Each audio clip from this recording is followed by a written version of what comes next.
ఒత్తిడి వల్ల పిల్లలు పుట్టడం కష్టం అవుతది. ఎందుకంటే మెయిన్ స్ట్రెస్, ఒత్తిడి అంటే ఏంటి? స్ట్రెస్. ఈ స్ట్రెస్ వల్ల మనం హార్మోనల్ ఇంబాలెన్సెస్ అవుతాయన్నమాట. సేమ్ ఇప్పుడు నేను పీసీఓడీకి చెప్పినట్టు మెయిన్ స్ట్రెస్ వల్ల ఈ రిప్రొడక్టివ్ హార్మోన్స్ అనేవి తగ్గుతాయి. మెయిన్ ఈ రిప్రొడక్టివ్ హార్మోన్స్ ఏంటంటే మనకు ఎగ్ ఫార్మింగ్‌కి అవసరం అన్నమాట. ఈ రిప్రొడక్టివ్ హార్మోన్స్.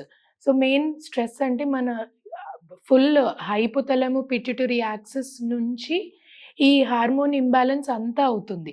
హైపోథాలమస్, పిట్యూటరీ అంటే మన బ్రెయిన్‌లో ఉంటాయన్నమాట. ఇవి మెయిన్ జీఎన్ఆర్‌హెచ్ హార్మోన్స్ అనేటివి ప్రొడ్యూస్ చేస్తాయి.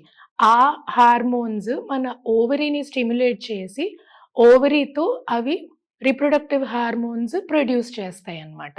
సో, మెయిన్ స్ట్రెస్ వల్ల ఈ జీఎన్ఆర్‌హెచ్ హార్మోన్స్ ఇవన్నీ కూడా ఆహ్, ఇంబాలెన్స్ అవుతుంటే మన రిప్రొడక్టివ్ హార్మోన్స్ కూడా తగ్గుతాయన్నమాట.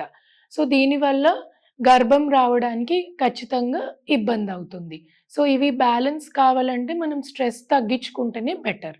సో, స్ట్రెస్ తగ్గించుకోవడానికి కారణాలు లైక్ ఎక్సర్‌సైజ్, మ్యూజిక్, మనము ఇష్టపడే ఆహ్, ఏవన్నా యాక్టివిటీస్ అంటే మెయిన్ మనకి హ్యాపీ అనిపిచ్చేవి, మనకు స్ట్రెస్ తగ్గిచ్చేవి ఇలాంటి యాక్టివిటీస్ మనం కనుక్కొని చేయాలి.